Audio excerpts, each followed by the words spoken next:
Olá, amigos, colegas, alunos. Estamos mais uma segunda-feira juntos para o bate-papo previdenciário.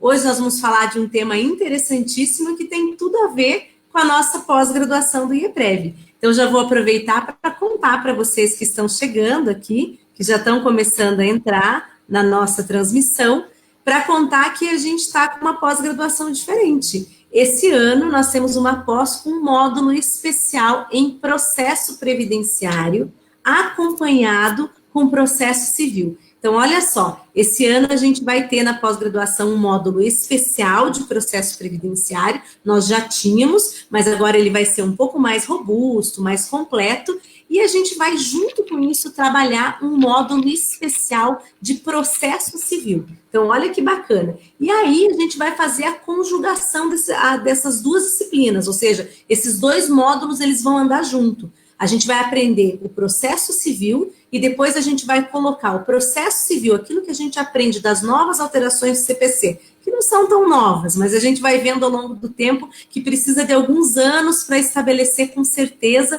o posicionamento que aquela determinada alteração legal vai ter na prática previdenciária. E nós vamos colocar essas alterações no dia a dia previdenciário. Então, eu convido vocês para irem lá no www.ieprev.com.br/pós e conhecer o nosso programa de pós-graduação, que está muito especial, coordenação do Dr. Lázari, Dr. Roberto de Carvalho Santos, e esse ano eu integro junto à coordenação, vou participar com eles, então, dessa pós-graduação super bacana. Além disso, tem a pós-graduação de compliance trabalhista também. Eu já no nosso bate-papo passado, eu conversei com o Dr. Yuri Pinheiro, que é um dos coordenadores, e ele trouxe vários pontos importantíssimos para que vocês também tenham interesse de ir lá conhecer a ementa e o programa da pós de compliance trabalhista. Mas, voltando agora para o que interessa, hoje o nosso tema é muito legal. A gente vai falar dos repetitivos, sistemática dos repetitivos dos tribunais superiores. Falar um pouquinho do STJ, do STF, e eu trouxe uma grande especialista. Primeiro que é um prazer, hoje eu tenho uma entrevistada mulher, né, que não é sempre, na maioria das vezes eu tenho trazido homens, eu estou bem feliz que ela aceitou vir. E hoje eu tenho uma pessoa mais que especial, doutora Gisele Kravchichin. Vamos ver se eu falei certo. Aprendi, Gisele, a falar seu nome? Super certo, Ana. Muito obrigada por me receber. Estou muito feliz de participar do bate-papo previdenciário. Ai, que bom. Eu estou muito feliz também que deu certo para você vir, que já faz bastante tempo que a gente quer te chamar, mas essa correria danada e a tua vida também não é algo muito tranquilo, né, Gisele? Esse ano, inclusive, a gente está com bastante processo, matéria previdenciária sendo pautada pelos tribunais superiores. Então, isso faz com que a gente tenha que correr bastante para conseguir participar de tudo, né? Não, mas que bom ter você conosco. Gisele, então eu vou primeiro aqui dar só um olá para o pessoal que está chegando. Alessandra Minaré, nossa professora, a Késia Barros, aqui a Amir Bonfim, Brunella Pietro, Gustavo Barros Miranda, Andréia Furtado, minha aluna de longe, em Bacabal, Andréia. Silvana Ilebrand, Regina Prado, queridíssima Regina, Adriele Cunha, nossa coordenadora, Karen Ferreira, Zilma Pacheco, meu esposo está ali, ó, o Anderson, Fábio Turaza, lá da OAB São Paulo. Fábio, eu estou te devendo um monte de coisa que eu prometi mandar e ainda não consegui, Fábio. A Daniela Miguel, a Marilza. Então, só para dar um abração para esse pessoal que já está conosco, Gisele. E agora eu vou passar a palavra para você. Primeiro, cumprimentar as pessoas. A Franci, minha queridíssima lá de Belém também. Eu vou passar a palavra para você cumprimentar as pessoas, para você falar um pouquinho, assim, o que você faz, eu acho que é super bacana. Fala daquele teu livro maravilhoso, que é um livro que eu uso na sala de aula sempre. Então, queria que você se apresentasse para nós aí, para que essas pessoas, a maioria já te conhece, quem porventura não conheça, já saiba todo o conhecimento que você vai passar para nós, Gisele. Obrigada, Ana. Então, oi para todo mundo, né? É um prazer estar aqui. Eu sou advogada previdenciária, trabalho há algum tempo na área já. Sou autora do livro Prática Processual Previdenciário, em que eu escrevo em coautoria com o Dr. João Batista Lázari, Dr. Carlos Alberto Pereira de Castro, e o meu pai, Dr. Jefferson Kravichinchi. A gente tem, já está na 11ª edição, e o nosso trabalho tem sido manter sempre atualizado tanto a parte de doutrina quanto a parte de prática, com modelos, petições, para facilitar quem está começando e quem está advogando na área, às vezes se depara com alguma coisa diferente, que queira partir de algo já iniciado, de algum modelo já preparado. E a gente tem também o livro de guia de processo administrativo, voltado para atuação nas agências do INSS, bastante baseado nas INs, né, nas instruções normativas, com os modelos administrativos, porque a gente tem que se adaptar também a essa realidade administrativa, porque a gente sabe que na via judicial a gente tem uma jurisprudência, e na via administrativa a gente tem outra. Então, o litígio, quando é judicializado, a gente tem um viés, uma forma de apresentar. E quando a gente está nas agências, a gente tem que se adaptar à rotina administrativa, em que a gente sabe que muitas vezes a instrução normativa vale mais até do que a própria Constituição na argumentação, né? É claro que na matéria a Constituição está ganhando, mas no convencimento do servidor, às vezes, vale muito você conhecer as instruções normativas. E a gente vai conversar hoje sobre algo que eu gosto muito e que eu tenho me dedicado já há algum tempo, desde 2013, de uma forma mais efetiva, como diretora de atuação judicial do IPDP, do Instituto Brasileiro de Direito Previdenciário, atuando junto aos tribunais superiores, a TNU, depois, posteriormente, no incidente de uniformização, e agora junto aos tribunais, tanto estaduais quanto regionais, nos IRDRs. A ideia é trabalhar em todos os processos que têm um julgamento de casos repetitivos, para que a gente possa, de alguma forma, participar dessa discussão do debate previdenciário que, às vezes, a gente sabe que, principalmente em Brasília, fica muito distante e custoso para os colegas advogados. Então, trabalhar isso através dos institutos tem dado um fôlego maior para que a gente possa realmente adentrar os temas, ao mérito do tema, e não apenas a questão financeira, que acaba sendo um enfoque muito forte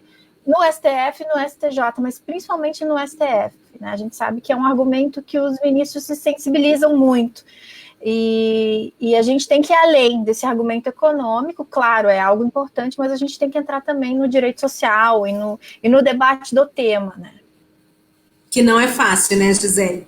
Hoje a gente separou aqui, até já quero mandar um abraço para o nosso presidente, doutor Roberto de Carvalho Santos. Ele ficou muito feliz com o convite para você, porque nós somos seus fãs, né? Você agora vai integrar o corpo docente da nossa pós, a gente fica muito feliz. E nós queríamos muito, então fizemos uma seleção de alguns julgados para a gente tratar. Claro que antes eu quero fazer algumas perguntas para você referente aos tribunais em si. Deixa eu só dar uma olhadinha aqui, o pessoal já está comentando, todo mundo mandando boa noite, mandando abraço para você, o pessoal já escrevendo aqui, todos contra a reforma da Previdência, e os comentários ali vão indo. Pessoal, já vou pedir para vocês compartilharem, compartilha com amigo, compartilha na sua timeline, na timeline de algum grupo, justamente para que mais pessoas venham participar conosco. Gisele, então, a gente está falando de Tribunal Superior, a gente tem um conjunto de formalidades, né? Você falou uma coisa importantíssima ali, eu gosto muito quando o professor frisa isso. Dependendo do lugar que eu estou, é a forma que vou me comportar, né? Não adianta querer bater de frente, não adianta querer forçar situações, e isso muitas vezes é mal interpretado. E agora eu até vou fazer uma pergunta, você é uma pessoa doce, né? Uma pessoa educadíssima, e você Obrigada. E agir desse modo, porque assim, chegar lá e bater de frente não traz resultado nenhum. E tem pessoas que acham, e aí eu acho que é bacana a gente fazer esse comentário aqui, tem pessoas que acham que equivocadamente chegar lá e gritar vai fazer diferença. Eu queria que você falasse um pouquinho sobre isso. Afinal de contas, estar num tribunal superior, né, com ministros, com pessoas que também têm todo um histórico para chegar até lá. Adianta chegar gritando e batendo na porta, Gisele? Não, em regra, não é o caminho, né, Ana? Não é o meu perfil também, né? Eu sou combativa, mas eu gosto de argumentar com tranquilidade. Acredito também que em qualquer tipo de atuação, o advogado ele fala para convencer, não para agredir. E o nosso papel, quando a gente escreve, inclusive, não é falar na nossa bolha, naquilo que a gente acredita. A gente tem que saber o que sensibiliza o julgador. Então, se a gente sabe que aquele julgador acredita, né, em certos princípios, ou tem um viés econômico maior, a gente tem que usar essa argumentação também. Talvez mostrar que aquela revisão não atinge tanta gente quanto se está se falando, que os números não são exatamente esses, para quem efetivamente vai dar diferença, quais os percentuais dessa diferença média. A gente tem que, eu sempre falo isso muito também nos recursos, antes de fazer um recurso, por exemplo, vale muito mais a pena você pesquisar a jurisprudência daquele órgão específico que você vai recorrer para entender quais os argumentos são mais doces ao ouvido deles, do que falar só aquilo que você acredita. A gente tem que, para convencer, muitas vezes a gente tem que usar argumentos além do que aquilo que nos é mais interessante. E entender que ali é um ser humano que está julgando aquilo e que tem certas crenças, certos princípios, um histórico todo. A gente sabe que tem julgador que é mais sensível ao tema rural, tem outros que gostam mais, são mais sensíveis à parte de cálculo. A gente tem alguns juízes, por exemplo, que gostam bastante do tema de cálculo, das revisões de matéria de direito, outros que são mais sensíveis à matéria de fato. A gente sabe que nos tribunais superiores poucos são especialistas em direito previdenciário, então a gente tem que muitas vezes usar de analogia, de argumentos que para eles sejam mais factíveis, sejam mais acessíveis, para que eles entendam a matéria, às vezes a complexidade do assunto que a gente vem debatendo há anos e que para eles acabou de chegar no gabinete. Né? E é mais um processo em vários Sim. que eles têm lá, e a gente vem argumentando aquela tese profundamente, né? Tem gente que fez doutorado, mestrado em cima de algumas teorias, e que para eles é novidade. Então a gente tem que chegar, às vezes, com uma parte introdutória, com uma parte de analogia, para tentar convencê-los de que o que a gente diz é o mais justo naquele caso. E eu acho importante a gente começar fazendo esse comentário, porque, assim, ó, a conexão, e aqui no tribunal, no CARF, aqui onde eu estou, também não é diferente. Por exemplo, o advogado chegar menosprezando um determinado posicionamento de uma forma muito grosseira, ele não vai conseguir daquela pessoa uma credibilidade, né? E eu acho que é importante a gente firmar isso, porque eu acho que uma coisa que é muito importante aqui em Brasília, né? E a gente estava comentando agora mesmo, né, Gisele, que aqui em Brasília existe um segredo. Eu sempre falo, existe um segredo para transitar em Brasília. Não é aquela coisa de chegar aqui e meter o pé na porta. Então, existe todo um segredo, uma forma de se dar bem com as pessoas, um respeito implícito que está nos atos, e precisa ter técnica, que é o que aqui já vou fazer um elogio, que todos que rodeiam você sabem, que é isso no qual você sempre se baseia, que é um estudo técnico, vir com ponderações, né? Mostrar tranquilidade. A tranquilidade ela é tão importante num discurso, e às vezes a advocacia foca muito na agressividade, e talvez seja algo para a gente desmistificar. Olha, você vem até aqui no STJ, no STF, na TNU, você acha que bater na porta para aquelas pessoas vai fazer diferença? Ou trazer um argumento que eles nunca tinham pensado e vai fazer com que eles saiam dali pensando naquilo e que tenha um reflexo prático no julgamento? Então, por isso que eu te fiz essa pergunta. Não, com certeza. E acho legal também a honestidade na hora de colocar, porque eu percebo, por exemplo, na hora de fazer um argumento, se você sabe que aquele tribunal é contrário, ou recentemente mudou uma jurisprudência, ou está redebatendo aquele tema, parta do princípio que você não vai enganar eles sabem o que eles estão fazendo, o que eles estão julgando. Então você fala, reconheço que o tribunal recentemente teve essa decisão, mas entendo que ela não é a melhor, que ela precisa ser reanalisada. Não, o STJ é um tribunal, por exemplo, que ele readentra a matéria diversas vezes, ele reanalisa, ele muda de jurisprudência. Então, esse tipo de argumentação é válido. Não adianta só você dizer, todas as outras jurisprudências eram contrárias e não reconhecer que nas últimas 2 sessões eles mudaram o julgamento. Então, Diga que você sabe, mas que tem que voltar para aquela jurisprudência antiga, os argumentos, né? Eu acho que a gente tem que ter muita transparência na hora de argumentar, porque isso também traz credibilidade. Eles podem até não concordar, mas eles vão escutar o que você está falando, porque eles sabem que você estudou e que você está ali argumentando com aquilo que você acredita. Você não está ali tentando enrolar ninguém, né? Com certeza, não, excelente. Gisele, e aí eu queria que você diferenciasse um pouquinho para o pessoal que está aqui nos assistindo, fazer uma diferenciaçãozinha assim, quando é STF, quando é STJ, como que está funcionando essa questão dos repetitivos, da repercussão geral, do repetitivo de controvérsia. Depois a gente fala do IRDR, mas eu queria iniciar tratando aí do STF e do STJ, eu passo a palavra para você. Obrigada, Ana. Então, a gente tem, na verdade, pelo CPC, 3 julgamentos que são de casos repetitivos, que é a repercussão geral do STF, o recurso repetitivo no STJ e o IRDR, que ficam nos tribunais, sejam tribunais regionais, tribunais estaduais. O repetitivo, que fica no STJ, envolve matéria de lei federal. E a repercussão geral, que fica no STF, envolve matéria constitucional. Primeiro, né, se tiver os dois protocolados, primeiro vai passar pelo STJ e depois vai ao STF.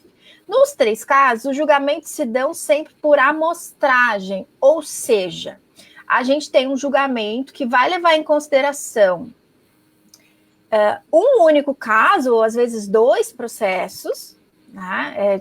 Alguns, exceção, tem 3 casos que são afetados, que são os processos que a gente chama paradigmas, e esses processos vão ser analisados na forma de, primeiro se estabelece uma controvérsia, ou um tema, que na verdade é uma pergunta, o que se faz naquele caso, né? Ou como se deve ser a resposta nesse caso. Então, se faz uma pergunta através da controvérsia e do tema, e o tribunal vai fixar uma tese, que na verdade é a resposta para aquele questionamento. Essa tese, ela tem efeito erga omnes, uma vez estabelecida, ela é uma tese geralmente de matéria ela não é o julgamento específico do caso, tanto que, quando você lê os julgamentos agora, não se diz mais procedente ou improcedente no recurso. Se julga, firmou-se a tese e tal. Há o julgamento específico, né? Isso, então, assim, fica uma coisa mais abstrata, um julgamento mais abstrato, que estabelece uma tese jurídica a ser aplicada em todos os casos que tenham uma controvérsia ou uma questão semelhante. E ele é aplicado, no caso do STF, em âmbito nacional, né, vincula todos os outros tribunais. O repetitivo também vincula todos os tribunais, menos o STF, que ficaria acima, né? E os IRDRs vão vincular todos tanto o juizado quanto as turmas daquele tribunal e da competência daquele tribunal. Então, um TRF da 4ª região, por exemplo, se julgar um IRDR, vai vincular todos os juizados e todas as justiças de juízo comum, inclusive o próprio tribunal, as turmas e câmara do tribunal daquela região. Então, de 1º grau, de 2º grau, tudo que tiver abaixo ali dentro daquela competência. E essa vinculação ela é interessante porque é uma das justificativas do julgamento por amostragem, que é desses casos repetitivos, que seria para diminuir a quantidade de recursos. Então, para, digamos, uniformizar a jurisprudência, mas também para racionalizar o trabalho dos tribunais, para que eles tenham que julgar menos e julgar mais tese do que caso concreto. O caso concreto é solucionado no processo paradigma, mas o objetivo do julgamento é estabelecer uma tese para ser aplicada nos demais casos. E a gente sabe que isso dá bastante trabalho para o advogado, primeiro e para o julgador também, né, sejamos sinceros, que é para você conseguir atingir numa pergunta e numa resposta, então numa controvérsia, num tema e numa tese, todos os casos, ou todos os detalhes, as peculiaridades daquele caso. O que acontece muitas vezes é que o julgador, às vezes, não vai a fundo na controvérsia, ou não delimita bem a controvérsia, a pergunta, e a resposta não acaba solucionando o problema. A gente já tem algumas decisões em que houve uma resposta, mas a judicialização e os próprios recursos não diminuíram porque não foi realmente aquela tese firmada, não é uma tese completa, uma tese que solucione o problema. É uma resposta superficial que às vezes não responde ninguém. Então a gente já já teve alguns problemas e isso é uma das partes prejudiciais, na verdade, do julgamento por amostragem. Sim. Outra delas que a gente pode perceber é que o julgamento por amostragem, ele não vincula a administração pública. Quando o STF, por exemplo, julga uma repercussão geral, o INSS não automaticamente passa a adotar isso na via administrativa. Exemplo foi a EC20 ali, EC41 das emendas. Teve que ser feita uma ação civil pública pelo Ministério Público Federal, alguns anos depois da repercussão geral ter sido julgada, para que o INSS passasse a adotar aquele entendimento na via administrativa.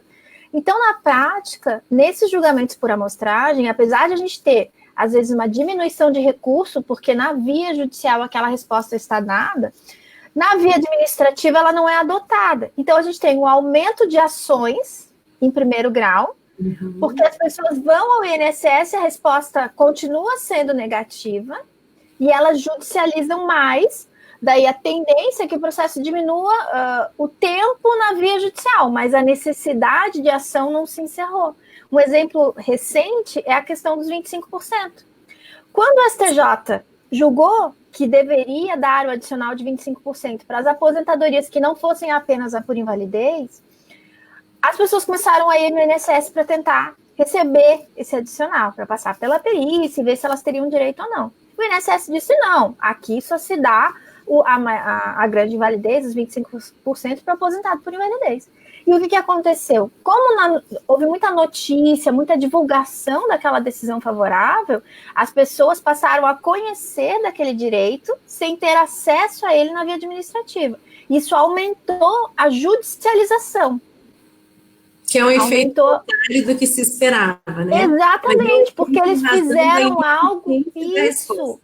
Eles fizeram um julgamento de tese que só afeta o judiciário, não afeta os entes federativos, não afeta a administração pública, as autarquias, como o caso do INSS. Então, eles julgam algo favorável e a autarquia continua negando. Só que no momento em que eles dão a decisão favorável, as pessoas começam a receber notícias dos jornais, das mídias, que aquele direito existe. Então, aumenta a judicialização ao invés de diminuir. Eu acho que nesse ponto, poderia ter sido alinhado, talvez, no código, um efeito de atingir a administração pública também, porque isso faria diferença e racionalizaria melhor o procedimento dos recursos e dos casos repetitivos.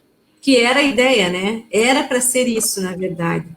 Pois mas eles esqueceram Essas respostas insuficientes, desculpa te cortar, eu ia comentar, a gente consegue ver na decadência vários pontos que ficaram abertos, a gente consegue ver na desaposentação, mas a desaposentação, a ideia era matar mesmo o tema, então nem a modulação de efeitos ali não tinha o que salvar, eu vejo, porque eles queriam matar o tema. Sim. Mas a gente tem outros temas, Gisele, para não falar que tudo é desgraça, né? Para não desanimar quem tá acompanhando a gente, que infelizmente os tribunais superiores, eles são políticos, eles levam outras coisas em conta, e isso até é natural, né? Quando eu fiz a dissertação do meu mestrado, eu escrevi sobre o direito previdenciário e o STF, e eu foquei só no STF, não falei da STJ, e na época nem tinha RDR ainda. Mas eu fiquei muito decepcionada, assim, porque quando você vai planilhar os resultados, você fica decepcionado. Porque o quantitativo e o qualitativo é negativo para o segurado. Então, tanto na quantidade como na questão da qualidade de teses diferentes. Então, isso me deixou, na época, assim, um pouco decepcionada. E muita gente, quando eu escrevi meu livro, eu nunca te contei isso, mas teve muita gente que não queria nem fazer o prefácio. Falava, não, você vai falar do STF. Não, eu não vou fazer o prefácio para você. E isso em 2014, né? 2013 e 2014. Hoje, todo mundo fala mal do STF. Não importa a posição que a pessoa esteja. E aí vem uma pergunta para você, que até eu sei que é um pouco retórica, né? A gente imagina o que você vai dizer. Mas você que está lá dentro, o julgamento ele é tão político e tão menos jurídico como nós que estamos fora imaginamos? Essa é a pergunta que eu queria que você respondesse. Olha, o STF, a meu ver, é o tribunal mais político que a gente tem. E o que tem piorado, digamos assim, é que inicialmente, até, vamos dizer, ali até 2012, mais ou menos, os ministros levavam em consideração os argumentos econômicos, mas era de uma forma mais velada. Nos últimos julgamentos, principalmente nos últimos 4 anos, se tem percebido que os ministros, até de uma forma ativa, estão exigindo elementos econômicos para dar os seus julgamentos de mérito. A chegar ao ponto do ministro Gilmar Mendes, por exemplo, no caso daquela regra de transição da EC20, que está sendo debatida, que ele é o relator, de ele intimar os procuradores do INSS para que apresentem os números, porque naquele caso, como não afeta tanta gente, o INSS não entrou na questão de valor. Ele estava discutindo só o mérito mesmo da questão, ele não tinha levado números, qual era o resultado econômico daquela ação. E o Gilmar Mendes intimou a autarquia para que apresentasse esses números. Então, veja que o argumento agora deixou de ser apenas dos procuradores, né, das autarquias e do INSS, nesse caso especificamente, mas para ser algo que os ministros exigem que faça parte do processo da argumentação jurídica levada em consideração. E até dessa última questão ali do 25%, por exemplo, do ministro Alexandre, que falou especificamente que os ministros estavam preocupados com a sangria da Previdência, né, quando se suspendeu ali o adicional de 25%, que o ministro Fux deu uma entrevista e o ministro Alexandre também. Então, ele falou que os ministros estavam alinhados com o governo federal para fins de reforma para extinguir a sangria da Previdência. Então, direito prestativo zero, né? Exatamente, e veja que os ministros agora se sentem à vontade de falar isso, de que estão alinhados com o governo, de que há uma sangria, de que a reforma, que são favoráveis à reforma, ministro, né, tirando foto em eventos específicos da reforma, já se manifestando antes de qualquer matéria chegar lá, dizendo que é a favor da reforma, ministros exigindo que os argumentos econômicos façam parte do debate. E não se fala ali em equilíbrio financeiro e atuarial. O ministro não exige uma análise atuarial. Ela é uma análise... até uma análise financeira que leva em consideração contribuição e pagamento. Ele quer saber quanto vai custar, e não quanto o segurado contribuiu e vai ter de contraprestação, se aquele benefício é saudável ou não. Ele quer saber quanto custa e não quanto foi recolhido. Ele não quer um cálculo atuarial. Gisele, isso é muito complicado. Muito complicado, meu Deus. Vai contra tudo. A minha dissertação de mestrado foi para provar isso. Então, eu fiz a análise de todos os julgados da data da promulgação da Constituição até 14 de dezembro de 2014, quando eu finalizei, né, a qualificação da dissertação. E aí, com 3.000 julgados, fazendo uma limpa, que sobraram 900, aí eu cheguei a fazer a prova, né, com gráficos, tudo, exatamente disso, de que a posição ela era totalmente política. Então, a questão da legalidade era colocada num segundo plano, pacto de confiança. Mas deixa eu voltar aqui, o Fábio Turaza fez uma pergunta para você que é bem interessante do que você está falando. Ele falou, olha, tudo bem, o processo que vai servir de paradigma, ele tem que estar bem instruído e abordar todos os tópicos do assunto posto. Mas como que é feita essa escolha? Assim, como que é afetado, né? Eu brinco sempre que essa afetação, que deixa muitas dúvidas, ela também, do jeito que a gente observa, parece que ela é feita a dedo para aqueles processos que têm algum problema processual, alguma questão problemática de prova. Mas eu queria que você falasse um pouquinho para a gente, primeiro do STF, primeiro do STJ, depois do STF, como é que acontece essa afetação dos casos que são tomados para análise. Pelo CPC, na verdade, o tribunal de origem poderia selecionar 2 processos que demonstrassem uma controvérsia e mandar já para o Tribunal Superior, suspendendo os demais, pedindo para que aquela controvérsia, aquela pergunta fosse respondida. Mas, na prática, isso não tem acontecido dessa forma. As escolhas têm sido no próprio tribunal, que seria o destino, então o STF ou o STJ. os ministros selecionam dentro dos seus gabinetes e a critério exclusivo dos ministros, não tem tido algo específico, né? A gente sabe que muitas vezes os processos que lá chegam, quando não são oriundos de recursos do próprio segurado, muitas vezes são oriundos, claro, ou é da parte ou é do INSS, né, ou é do segurado ou é do INSS.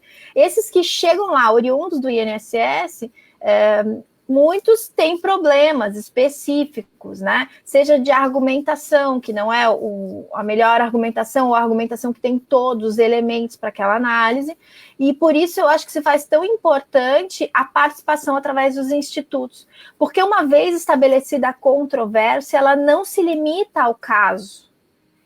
Ela é uma pergunta que tem um caso paradigma ok, que pode, inclusive, solicitar que outros casos paradigmas que estejam lá sejam afetados também, mas a discussão, principalmente no STF e no STJ, né, não se limita unicamente à resposta daquele caso concreto. E a argumentação pode se dar de forma abstrata ao tema, e não especificamente do caso que foi colocado a julgamento.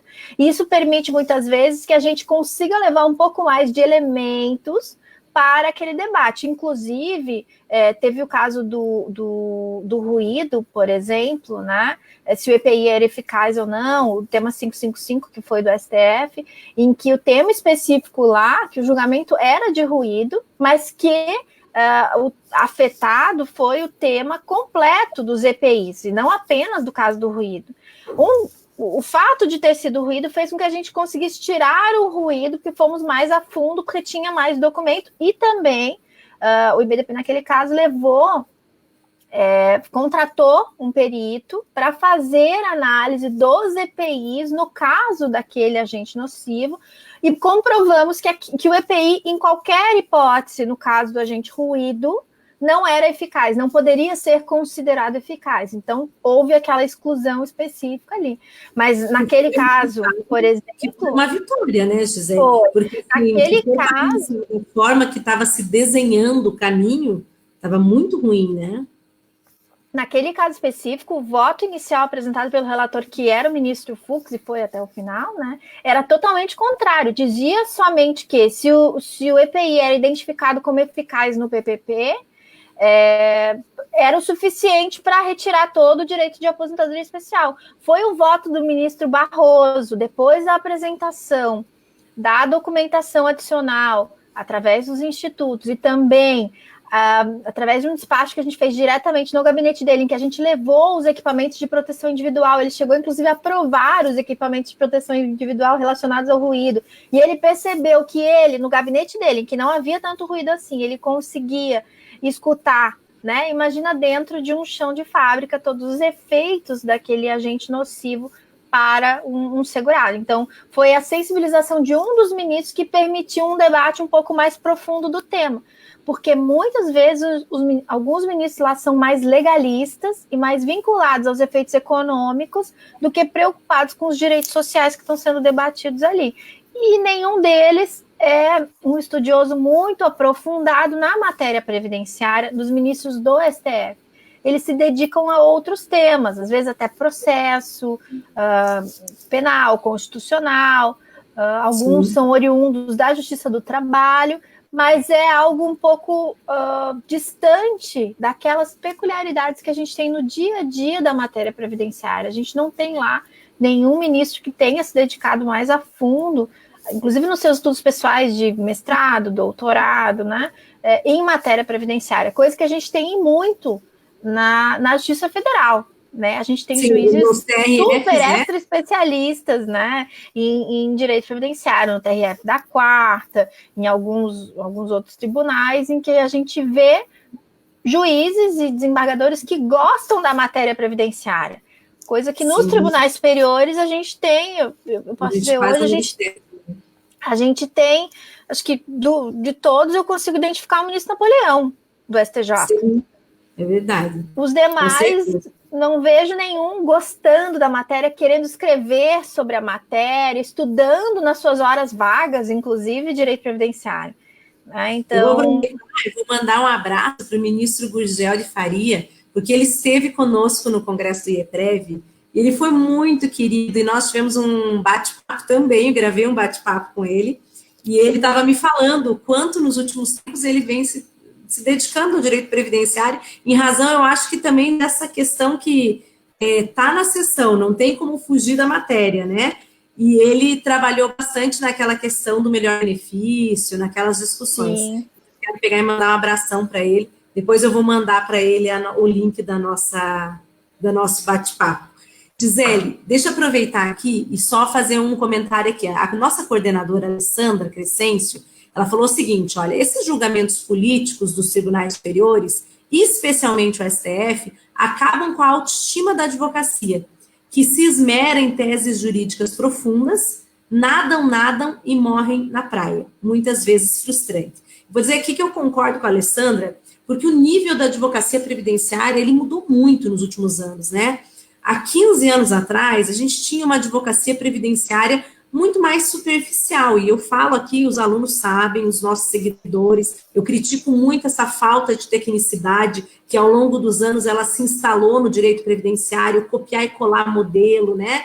Esse, assim, acreditar que chutar a porta vai resolver, como a gente começou a nossa live hoje comentando, mas isso veio mudando, a gente vê que o pessoal está se especializando, as pessoas estão indo em seminário, congresso, curso, pós-graduação. Então, dá até uma alegria de saber que hoje a advocacia está levantando o direito previdenciário. Então, eu queria dizer aqui, que era a Alessandra, que eu concordo com ela, eu acho que dá uma tristeza, porque as petições da advocacia previdenciária hoje, claro, existem exceções, mas hoje é um peticionamento muito melhor, muito mais fundamentado. Então, e a gente tem os institutos, né, fazendo essa luta também nos tribunais superiores, esse trabalho que você faz, e dentre outros trabalhos que são realizados. Mas dá uma tristezinha, né? Quando ela falou ali de autoestima, você concorda? Que às vezes você vai com toda assim aquela parte, aquele arcabouço jurídico, aquele direito legítimo posto na norma, e chega lá, o benefício tem que comprovar a questão econômica. Dá uma né? É frustrante. Eu percebo muita diferença da atuação nos tribunais regionais e nos tribunais estaduais para os tribunais superiores. E a diferença já começa no fato de você ter dificuldade de ser recebida, de muitas vezes você ir até Brasília e você marca a hora, mas daí o ministro desmarca em cima da hora. Quando você consegue marcar com o ministro? Porque às vezes só o estagiário está disponível para receber, então você tem que insistir, você tem que conversar, não é tão tranquilo do que muitas vezes é falar com um juiz de primeiro grau ou de segundo grau. Não digo que todos os juízes nos recebem, né? Mas é diferente o diálogo, até porque muitos juízes, como eu disse, gostam da matéria, estudaram mais o tema, vão mais a fundo. É muito comum, quando você vai falar com o ministro, você está ele estar acompanhado de um juiz ou de um assessor que, na verdade, ele mesmo identifica. Esse é o meu assessor que cuida desse tema e que está auxiliando ele naquele julgamento. Falar com os assessores é muito importante também em Tribunal Superior, esse convencimento todo que acaba tendo que ser feito um pouco mais até de introdução da matéria, né? E a gente tem que tomar esse cuidado, na verdade, ao militar nos tribunais superiores, porque a gente tem que falar aquilo que eles também gostam ou se sensibilizam mais. Não adianta a gente chegar muitas vezes só com argumentos técnicos e muito profundos no tema. Muitas vezes a gente tem que relacionar esse tema com outros julgados de matérias semelhantes ou analógicas que já tenham sido passado por aqueles gabinetes. Então, estudar a jurisprudência do gabinete e da sessão ou da turma faz diferença na hora da argumentação, porque muitas vezes eles vão ficar muito mais sensíveis a uma relação que você faz daquele direito previdenciário com o direito do servidor público, com algum tema, né, relacionado ao servidor público ou ao processo civil, do que você entrar naquelas matérias mais profundas de direito previdenciário, até principiológicas, às vezes, no STF, né? Porque a gente sabe, por exemplo, a base do direito previdenciário é a proteção do hipossuficiente e a negativa do retrocesso social. E se a gente for ver, todas as reformas que a gente teve desde 88 são, com exceção de 95, que teve aquela lei 9.032, que aumentou os coeficientes ali, tudo foi retrocesso, tudo é diminuição de direito. Que isso se compatibiliza, né? Como que as reformas se compatibilizam com o princípio da proteção do hipossuficiente e da negativa do retrocesso social? E vários princípios previdenciários que estão escritos, expressos na Constituição, a gente sabe que na hora de julgar eles relativizam ou argumentam de forma diferente, né? Até certas máximas que foram criadas no direito previdenciário, para quem advogava um pouquinho antes dessa máxima ser estabelecida pelo Supremo em repercussão geral, por exemplo, o tempo rege o ato, né? Tempus seget actum. Isso, quando o Supremo disse isso, que ele julgou a repercussão geral relacionada às pensionistas e disse que para elas não ia ser utilizado o percentual novo e mais benéfico, na verdade, essa matéria já vinha sendo julgada favorável pelo STJ e por todas as outras instâncias. Aquilo não era uma verdade no direito previdenciário, se tornou uma vez que o Supremo estabeleceu. Não não era um princípio previdenciário até ali. Passou a ser no momento que ele julgou isso em repercussão geral. E na decadência o tempo rege o ato um pouquinho diferente, né? Daí vem com a história... Quando que começou a história do regime jurídico? Que a gente não tem direito a regime jurídico, né? Que não há direito adquirido a regime jurídico.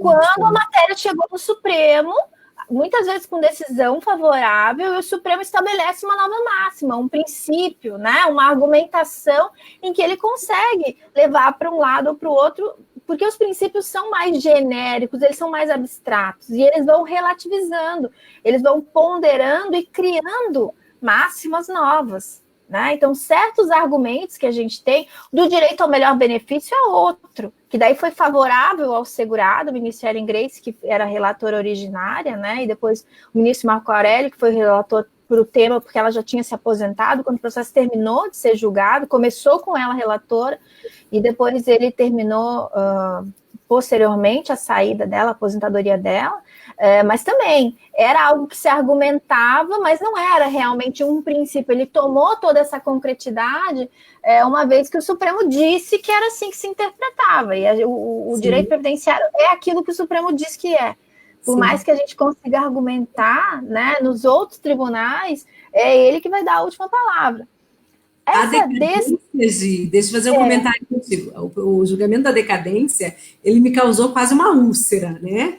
Porque eu tive o prazer de estar contratada dentro desse processo. Então, eu atuei dentro desse processo no espacinho final. Eu me lembro que 3 escritórios foram contratados em Curitiba. O Mário Kenji, Melissa Foma e o meu escritório. Uhum. E aí nós 3 figurávamos na procuração e fomos fazer as reuniões com Carreira Alvim, acho que era, né? Sim. Era o Carreira Alvim, em São Paulo. E aí a gente foi dar a nossa parte técnica, porque era um escritório de direito civil, né, que foi que estava atuando, e aí a gente foi dar a contribuição previdenciária para o escritório. Eu me lembro que eu fiquei com uma úlcera desse processo, eu só me lembro disso, porque a decisão, ela veio tão diferente de tudo que se esperava, porque ela não veio só ruim, ela veio péssima, né? Porque não só ele falou aplica para todo mundo, como aplica para o passado, mas eu nunca vou esquecer aquela frase, que ele não estava dando efeitos pretéritos para a norma, mas ele estava dando efeitos no presente, efeitos imediatos para situações constituídas no passado. E isso me marcou para sempre. Falei, nossa... É uma criação, uma construção, né? E algo que não tinha, porque eles disseram para as pensionistas que o tempo rege o ato, porque era favorável a elas uma aplicação de lei posterior mais benéfica. Toda a discussão da decadência dizendo, bem, então lei posterior mais prejudicial não pode ser aplicada, tem que respeitar. E era uma decisão que vinha do STJ há muitos anos, em 97 já tinha isso. A gente passou até 2007 o STJ repetindo isso. E essa tese da decadência surgiu no Rio de Janeiro, na turma recursal ali, né? Depois alcançou a TNU, convenceu a TNU, estabeleceu-se por um período no STJ, chegou rapidamente ao STF, em que no STJ eles alteraram a jurisprudência e chegou no STF. E eu também participei, e decadência e prescrição em direito previdenciário é algo que eu gosto muito, assim. Eu escrevi sobre o tema e é uma matéria que também me sensibiliza muito, assim, né? O tempo no direito previdenciário, sim, o efeito das normas também. Dele, né? Os efeitos são... Eu dou essa aula também nas pós-graduação do Ivan, né? Em todas as turmas dele. E eu sempre uso algumas coisas que eu aprendi contigo. Você vê como é bacana, né? Ao longo do tempo a gente vai convivendo com as pessoas e levando um pouquinho delas. E eu sempre uso algumas coisas tuas de prescrição e decadência. Então é sempre muito legal, porque toda vez que eu vou dar essa aula, eu penso muito em você e no Malcolm. Ai, que bom. Eu tenho muito algumas considerações do Malcolm nessa aula, então eu brinco sempre que eu vou com vocês dois para a minha aula. Que ótimo, eu agradeço. Mas é verdade. Deixa eu só te cortar só mais uma vez, é o seguinte, o doutor Roberto falou que, como nós estamos com uma visualização muito boa, né, nós estamos com muita gente nos assistindo, nós estamos agora com 80 pessoas online, mas a gente já teve mais de 2.000 pessoas que passaram por aqui, o que é muito bacana, porque a gente está com 40 minutos de live ainda, e ela costuma sempre melhorar no dia seguinte, né, ela já está super bem, que viu só o sucesso que você fez aí no nosso programa, José? Que bom, então, agradeço o convite. A gente vai sortear uma bolsa de 50% da pós-graduação de regime geral. Olha a oportunidade, pessoal. Tanto pode ser EAD ou pode ser presencial. Aí a gente vai depender se a pessoa está em Minas, né? Ou se a pessoa está fora. Então, olha que oportunidade. Então, vocês vão mandar, quem quiser, 50% da bolsa para concorrer, vai enviar um e-mail para anapaula@ieprev.com.br. E aí eu vou ver quantas pessoas enviaram e-mail, você vai dar um número, e daí a gente vai escolher de acordo com a ordem de chegada. Então, o primeiro é 1, e daí a gente vai nominando as pessoas que enviarem, tá bom? Pessoal, então, já sabem, né? Quem quiser participar do sorteio, anapaula@ieprev.com.br, só escrever eu quero, tá? Manda um e-mail, só não esquece de colocar o nome. Às vezes o e-mail a gente não consegue identificar o nome da pessoa com o nome do e-mail, então é importante colocar o nome para que amanhã a Lorena que não está aí, mas estava aqui falando comigo no celular, para que a Lorena possa identificar o ganhador e aí entrar em contato para formalizar. Tá bom? Eu quero também comentar que nós temos um seminário semana que vem em Patos de Minas.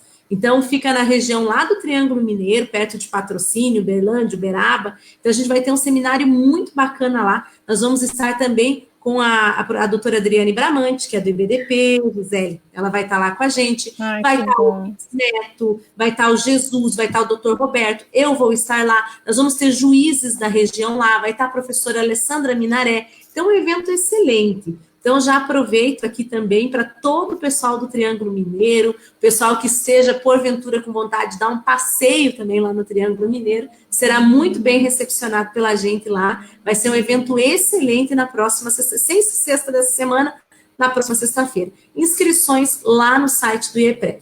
Pessoal, então não esqueçam de enviar os e-mails para concorrer a 50% da bolsa da pós. Aqui temos vários comentários. Olha, eu vou ler o da Luciene, porque ele é bom para nós, Gisele. Ela falou que o assunto está muito interessante, que nós duas somos muito bonitas. Ai, que bom. Ana, tem uma...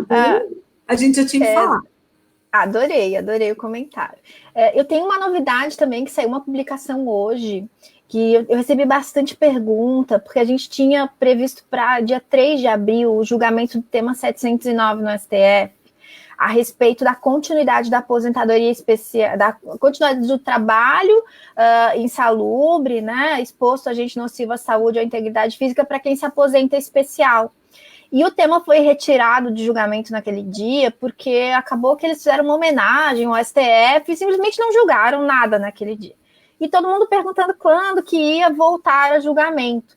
E como a pauta de todo o primeiro semestre já estava fechada, não foi nesse primeiro semestre, mas foi hoje incluído em pauta para o dia 25/9. Esse tema voltaria, e também o do concubinato, que é o tema relacionado Na verdade, não é bem concubinato, ali é uma união estável e uma união homoafetiva, que também estava para pauta para o mesmo dia. Então, o STF já apresentou a pauta do segundo semestre, e esses 2 processos que estavam para abril, 2 temas de repercussão geral, foram, então, pautados para o dia 25/9 e vão voltar ao debate. Esse tema 709, especificamente, o relator é o ministro Dias Toffoli. Entendi. E você sabe que o tema do concubinato, eu sustentei ele na TNU em 2009, quando ele virou pacífico, negando o direito por uma questão contratual, né? Porque eu defendi essa ideia de que o primeiro relacionamento, que era o casamento, ele é um contrato, e que o contrato não podia ser alterado unilateralmente. E eu me lembro que essa questão, na época, ficou pacífica há muitos anos, né?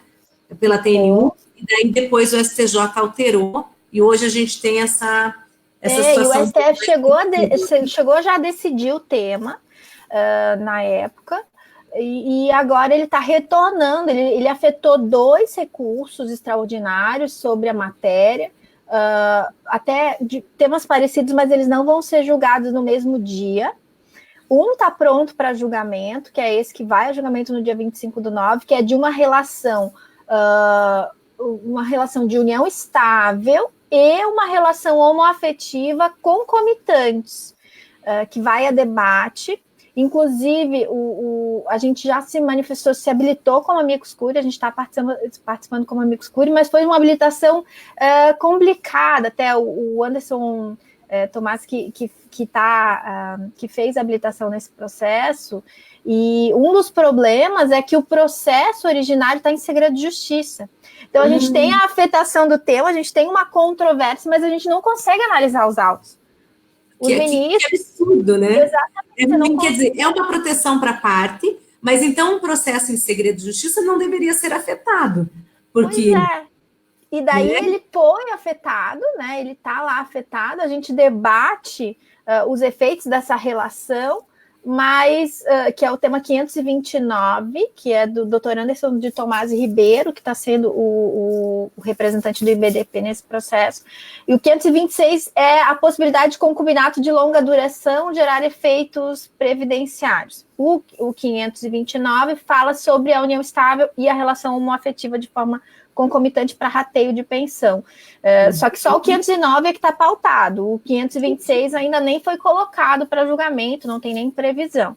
Mas são 2 temas relacionados. E a dificuldade, muitas vezes, de a gente atuar nos tribunais superiores nesses processos, porque, nesse caso, por exemplo, o processo todo, antes do recurso extraordinário, está em segredo de justiça, e a gente só tem acesso ao recurso extraordinário e as contrarrazões e alguns documentos. E a gente tem que debater unicamente a controvérsia, o tema colocado, e tentar afirmar uma tese de forma genérica, sem, inclusive, conhecer os detalhes do processo. Porque era uma matéria aqui em 2009, quando eu sustentei na TNU, me lembro até hoje, era um processo da doutora Cláudia Salles Viana, Vilela Viana, eu trabalhava com ela na época, fiz essa sustentação, uma sustentação arrastada, a gente estava perdendo, depois ganhou, virou o julgamento com uma vista, e aí hoje a gente tem um posicionamento completamente diferente. O direito, ele é cíclico, né? Vale a pena investir nos recursos, mesmo quando a gente tem um posicionamento contrário, concorda?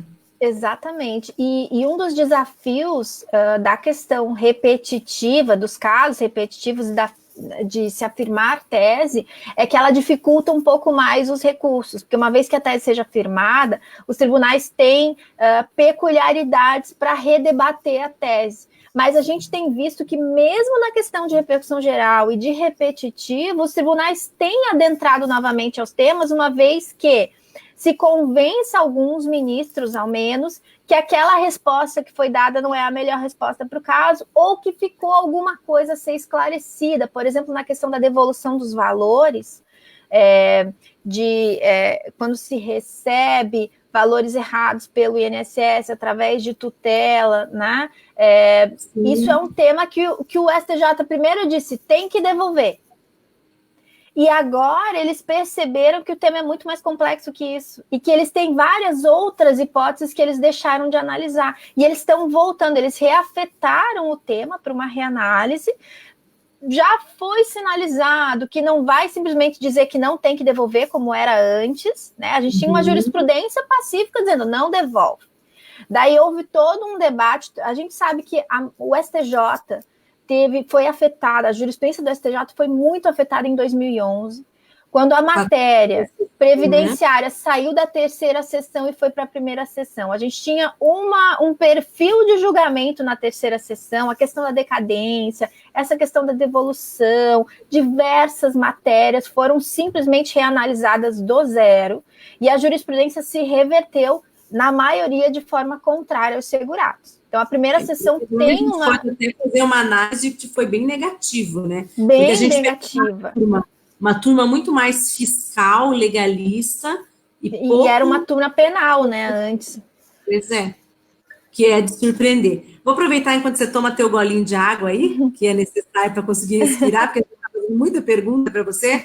Então, aí conversando com o doutor Roberto, ele sabendo que você vinha, ele falou, Ana, vamos listar, então, algumas decisões que a gente gostaria que ela falasse um pouquinho a respeito. Eu sei que é impossível falar de todas, mas eu queria que pelo menos você falasse um pouquinho de cada uma. A sensação que você teve do julgamento, o que você acha que isso vai repercutir, se houve alguma grande injustiça nessa decisão, se você acha que tem alguma alteração para ser esperada dela. Então, a primeira, revisando a vida toda. Posicionamento, como está, o que você tem sentido? Como que está, né? A TRF da 4ª região era favorável, a gente fez o repetitivo aqui para tentar que o tribunal estabelecesse uma decisão favorável. Um desembargador se aposentou, mudou a jurisprudência e aqui, então, foi julgado contrário na 4ª região. O IRDR foi julgado contrário, subiu para o STJ, mas não foi o IRDR que subiu, era um outro recurso, inclusive ali do escritório que já estava lá, foi afetado.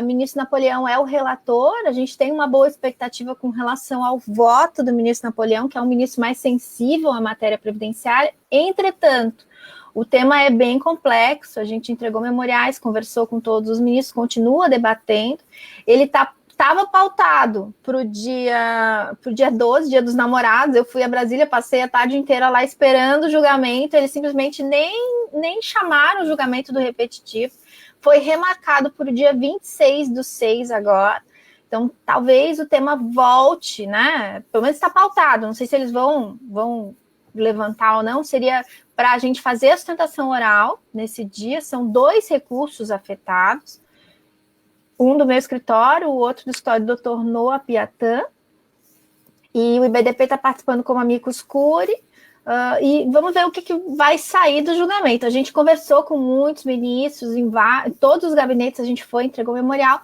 mas o tema a gente está trabalhando, né? No momento a gente está perdendo. Se vai ganhar ou não, vamos ter que ver, mas pelo menos entendo como uma chance última de se tentar debater a tese, ultrapassando a questão que foi colocada ali puramente econômica e principalmente focando na questão de que é uma regra de transição e por ser regra de transição, o artigo 3º da Lei 9876 só poderia ser aplicado, ou seja, julho de 94 em diante, só poderia ser aplicado se fosse mais benéfico, porque é uma regra de transição, não está prevista na Lei 8.213. E esse é o enfoque da discussão, né? A gente tem alguma chance, mas não dá para saber exatamente o que vai ser o resultado da sessão. E essa é uma decisão que altera a vida de muitas pessoas, né? E quanto mais a gente demora para ter o resultado, mais também as pessoas são afetadas pela prescrição e decadência. Então, isso, assim, porque... Isso que aqueles que vão ter um real ganho com essa ação vão conseguir realmente chegar até ele, né? A consecução daquele direito mesmo. Exatamente, porque julho de 94 está aí há 25 anos. Né? Já faz 25 anos que isso aconteceu. Então, são pessoas que estavam trabalhando há mais de 25 anos, né? É um grupo que diminui a cada momento. E os que já se aposentaram... As mais prejudicadas, né, Gisele, seriam as pessoas, principalmente do mínimo divisor. Então, as pessoas que sofreram muito, né, que seriam as pessoas... E a gente tem, a gente fez muitos cálculos, assim, né? E o que a gente percebeu é o seguinte, em razão do teto até 89 ser de 20 salários mínimos, ou salários referências daquele período, as pessoas que eram empregadas e que tinham salários altos, até 20 salários mínimos, desse período, principalmente de 86 a 89, essas pessoas têm uma média muito alta, que chega a 9, 10 mil reais. E essa média faz com que mesmo pessoas que tenham se aposentado com um fator de 0,5, 0,6 consigam trocar o benefício, revisar o benefício, chegar eventualmente ao teto atual, inclusive com sobra. Tem gente que mesmo com o fator, ele tem direito acima do teto e fica limitado ao teto, porque os valores contribuídos antes de julho de 94 eram maiores do que os que foram contribuídos posteriormente.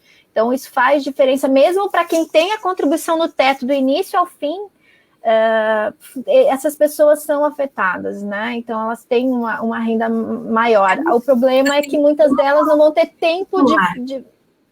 Desculpa, gente, usando um palavrão bem popular.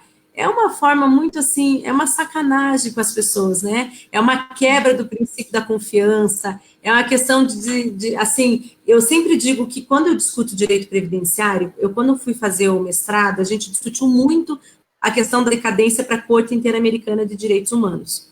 E uma coisa que eu achei muito bacana, que eu acho que a gente tem que revitalizar essa discussão, Gisele, é a seguinte situação: quando eu afeto o patrimônio, que quando eu estou afetando só o direito social, ele é tido no Brasil como menor importância, não adianta, né? Por mais que a gente é o melhor e piore e regrida, o direito social é tido como menor importância no Brasil. O direito patrimonial, o direito civil, ele é mais forte, a Constituição, ela tem uma proteção grande à iniciativa, à questão da propriedade privada, a próprio empresariado, existe esse viés, por mais cidadã que a nossa Constituição seja.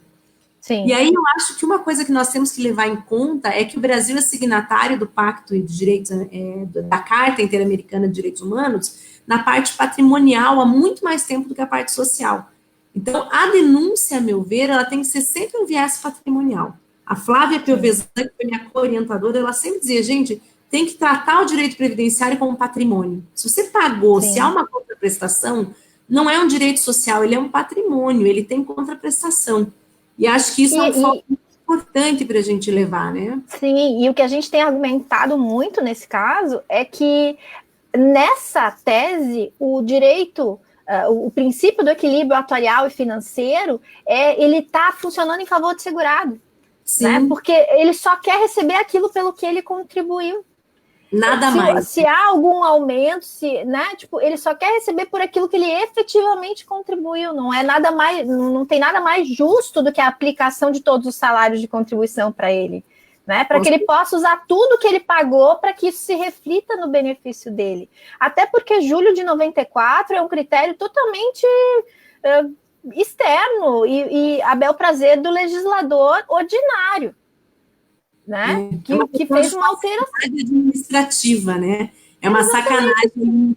Ele escolheu julho de 94, mas poderia escolher 2000, poderia escolher 88, ele poderia escolher qualquer data. E ele escolheu julho de 94, então não é um critério técnico razoável, é uma mera escolha. É um absurdo, porque o argumento ainda é facilitar o cálculo da agência por causa do plano real. Então, é dizer, nossa, então vamos facilitar para tirar menos zeros na hora de fazer o cálculo, e aí eu diminuo 20%, 30% o benefício da pessoa, e fica por isso mesmo, né? Exatamente, a pessoa não pode reclamar, sendo que não é a regra atual para todo mundo, não é a regra permanente, né? De permanente não tem muita coisa, mas, enfim, não é a regra que está no 8.213, é uma regra que está lá numa outra lei, 8.213 não fala nada de julho de 94. E a gente aceita isso porque o INSS escolheu e daí ele passou a calcular assim e pronto, né? Se ele escolheu, tá dito. Mas, enfim. Gisele, mandar um abraço para o pessoal antes de você continuar aqui na nossa lista. A Adriana Carvalho, a Elaine Schintenberg. Não sei, Elaine, se eu falei certinho aqui. A Kátia Crescência, Simone Rossi, que é de Bauru, está sempre com a gente também. a Alessandra já falei, o Fábio também, a Carla Albuquerque, a Magda, a Luciene Amaral, que aquela hora fez um elogio para nós, a Silvana Maria Picoloto, queridíssima aqui do Paraná, a Adriele Cunha, que é nossa coordenadora lá em Patrocínio, que está organizando junto com a gente o evento de Patos de Minas. Mandar um abraço para a Kênia também, que é presidente da comissão de lá. Então, meninas, semana que vem estaremos com vocês e estamos aí já com o evento, com muitas inscrições. Daqui a pouquinho mais um evento lotado, com certeza. A Marli Santana, a Vicky Nascimento, nossa vendedora que está ali online. Se alguém precisar saber qualquer detalhe da pós, ela está ali para ajudar. E Nayara Dornelas, que sempre está conosco. Nayara, que bom que você vai. Estou esperando você lá semana que vem. O Arthur Sikaniek. Nunca sei se eu falo certo, Arthur, mas um beijão para você. O Arthur é aqui de São Caetano, né, Arthur? Era para eu estar com eles ali, mas daí não deu certo, mas numa outra oportunidade a gente vai estar junto com certeza. Bem, André Massal Kabuki, Raíssa, vou falar certo. Edivaldo, a Bruna Correia, nossa coordenadora, que é tua conterrânea aí de Floripa, a Bruna, né? Daqui também. É. Vocês moram mal, né, Gisele? Que morar em Florianópolis é uma coisa assim, depressiva, né? Nossa, é tudo de bom. A gente é privilegiado com a nossa Ilha da Magia, né? Muito não, gostoso. É maravilhoso. Tem que dizer para o pessoal que quem não conhece tem que conhecer Florianópolis, porque é algo fora da realidade. Bem, Gisele, tomar um cafezinho com a gente. Eu já fui. Faz anos que eu não vou, mas eu tem que voltar, né, Ana? Tem que voltar aqui também. Estou devendo uma visita para a Bruna, uma visita para você. Falamos da revisão da vida toda, aí passo para você falar um pouquinho da reafirmação da DER. A reafirmação da DER também entendo como algo muito... Eu sou difícil de falar, porque eu acho todas as revisões justas, né? Mas tem algumas que me são mais sensíveis. A reafirmação da DER, ela é baseada no direito ao melhor benefício, que é um princípio que o STF já disse que norteia a concessão dos benefícios previdenciários.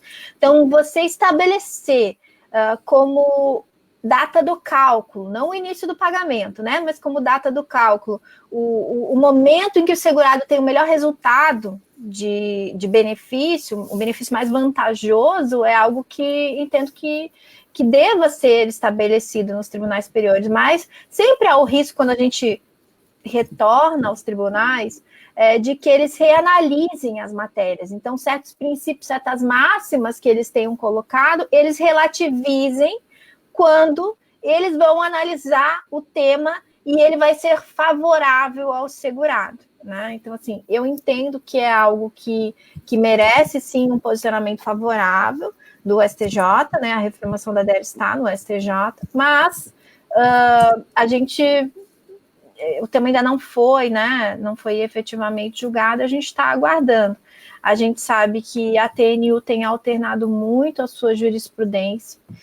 Uma coisa negativa no âmbito dos juizados, nas uniformizações, é que há uma dança das cadeiras, né? A cada 2 anos se trocam os julgadores, e isso faz com que matérias que um momento, por exemplo, a gente teve ali o fator previdenciário na aposentadoria do professor. Quando o doutor João Lázaro estava na TNU, a decisão era favorável. Assim que ele saiu, a primeira sessão foi questão de um mês entre uma decisão e outra, e uma foi favorável e a outra foi totalmente contrária. Então, falta de estabilidade, de segurança jurídica, né? E a gente sente isso também nos tribunais superiores, em alguns momentos que teses são colocadas para reanálise, com princípios e máximas já estabelecidas naquele mesmo tribunal, mas quando o ângulo é mais favorável ao segurado, às vezes, né? E aqui no STJ, às vezes também o fato de estar na primeira sessão, é uma sessão, eu não sei, o ruim do STJ é que as sessões não são televisionadas, mas toda vez que eu vou lá, se percebe uma animosidade grande entre os julgadores da primeira sessão, há muito debate, e há uma divisão bem clara de posicionamentos em diversas matérias, inclusive na previdenciária, e isso acaba muitas vezes até prejudicando o relacionamento ali interno, às vezes acaba prejudicando o debate das matérias, por se acompanhar em regra certo ministro e não se acompanhar outro, daí nesse caso, eu não vou votar nesse sentido porque quem está votando é não sei quem, né? Então, a gente percebe ali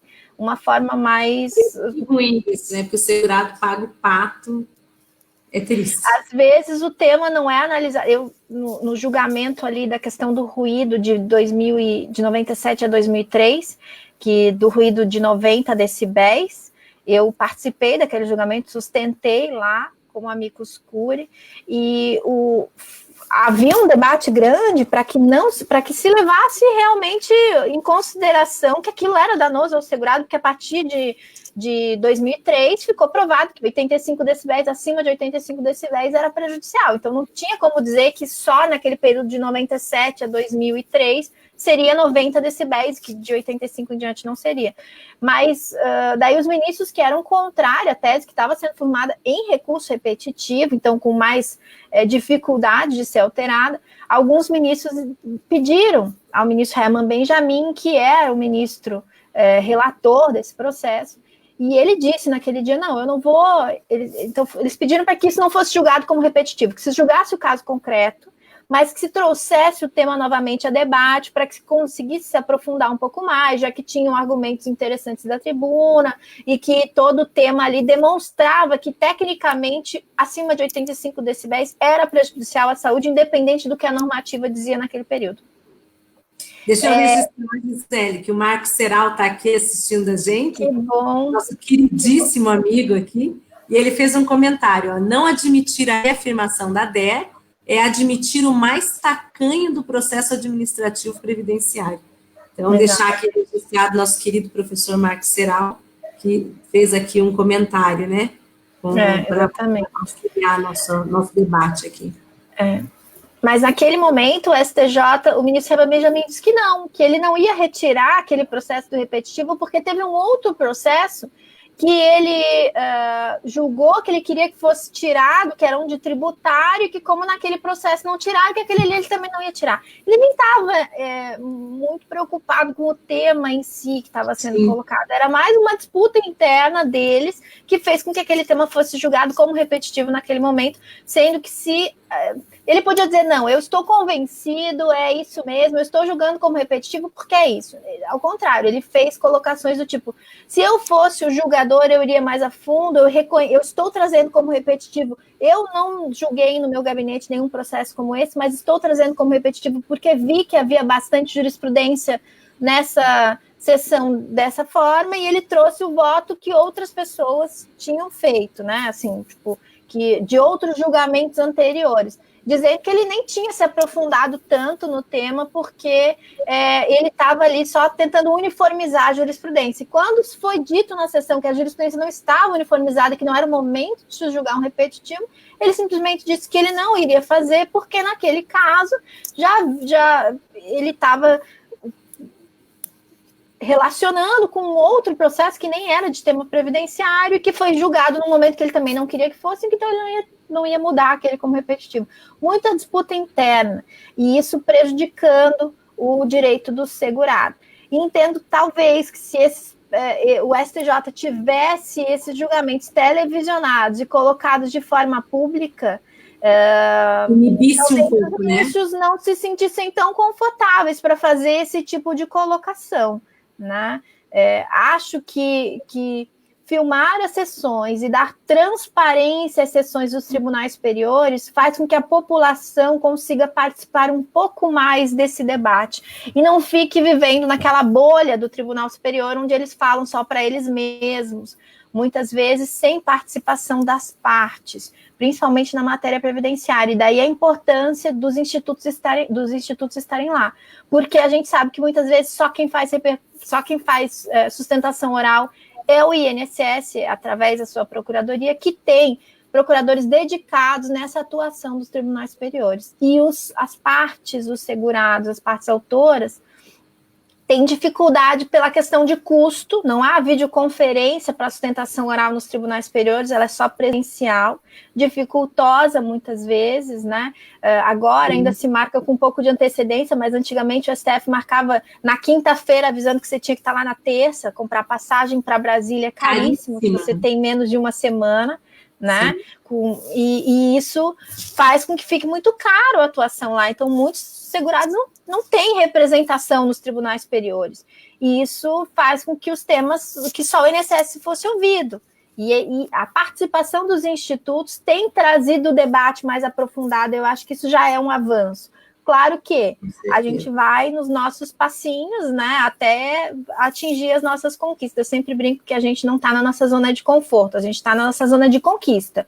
Então, a gente não pode desistir, não pode se afetar. Se às vezes você vai num ambiente e não é bem recebido, né, ou não é escutado, eu sempre parto do princípio que eu estou fazendo a minha parte. O melhor que eu posso fazer, se o outro ali não está fazendo a dele, não está levando a sério o julgamento do processo que ele está sendo o relator ou o julgador, se cada um de nós fizer a nossa parte, a gente consegue melhorar talvez o sistema, né? E vamos seguir trabalhando. Uma hora, ele não é um trabalho uma hora fácil. dá certo. A gente que vive viajando, que vive por aí dando a cara a tapa, porque é o que a gente faz, né? Você vai lá, você conversa, você tenta negociar. No teu caso, mais, você vai lá numa sustentação oral, você se coloca ali para defender um direito que é tão importante em nome de tantas pessoas. E muitas vezes, inclusive, a gente recebe críticas muito infundadas. E são críticas também muito levianas. Mas é que tem que acordar todo dia com fé, esperança, exatamente nesse intuito que você disse, saber que você está fazendo a tua parte. E não é fácil. Eu sei porque aqui no tribunal também, às vezes a gente vê que o advogado vem para sustentar, as pessoas não prestam atenção, nem olham para ele. E às vezes a pessoa está ali com uma tese muito interessante, mas a pessoa está tão, como se diz assim, o negócio de ter a tese pacífica, né? Parece que coloca aquele cabresto e que a pessoa não se coloca à disposição de pensar novamente ou repensar. E isso acho que é mal da humanidade, né? Muitas vezes ter decisões que são finais e não se possibilitar pensar diferente. Mas, Gisele, deixa eu fazer algumas últimas, que daí também já está no avançado da hora. Eu tenho julgamento amanhã bem cedo, você também tem bastante coisa que você já me contou. Então, deixa eu só te falar o seguinte, desde a aposentação a gente já esgotou esse tema nos últimos meses aí, né? Mas eu queria que você falasse um pouquinho para quem está nos ouvindo, afinal de contas, o que é a reaposentação? É mais do mesmo ou é diferente? E eu queria que você falasse A reaposentação é diferente pelo seguinte, inclusive a gente fez um embargo para o STF para que ele faça um distinguish da questão. A reaposentação parte do seguinte princípio: eu posso renunciar ao benefício. E ao renunciar ao benefício, eu posso renunciar todo o tempo de contribuição que formou aquele benefício. Eu renuncio a tudo que existe daquela aposentadoria para trás. Contribuição, valores contribuídos, tempo contribuído e o benefício decorrente dele. E eu passo a ser considerado pelo sistema como um segurado novo do momento do dia seguinte à aposentadoria em diante. E dali eu vou cumprir, então, os requisitos para um novo benefício. Em regra, a aposentadoria por idade, que demandaria 15 anos ou 180 contribuições. Mas a reaposentação parte do princípio que o segurado pode renunciar. E essa foi a pergunta que a gente fez para o Supremo nos embargos. Mas, afinal, toda a questão aí, assim, cabe renúncia ou não cabe renúncia de direito previdenciário?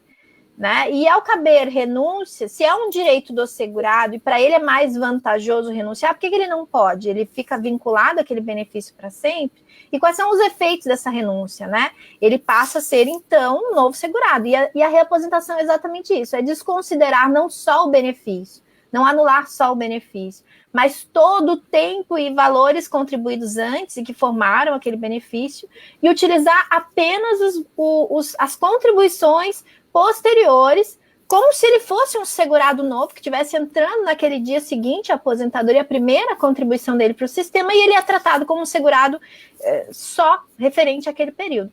E daí ali se buscam direitos. A aposentadoria por idade é o tema que está sendo lá colocado no Supremo Tribunal Federal, que é o caso específico, mas poderia ser também, nesse caso, a questão de uma aposentadoria por invalidez, baseada nas contribuições posteriores. Ele pode cumprir a carência de uma aposentadoria por invalidez. Ele poderia deixar uma pensão por morte nova desse novo benefício, ao invés de deixar do anterior. Ele poderia, né, eventualmente, se ele cancelar, ele quer a nova aposentadoria para gerar uma pensão lá na frente diferente. Enfim. Essa era a chamada, só para fazer uma ponderação aqui, essa era a chamada desaposentação pura, né?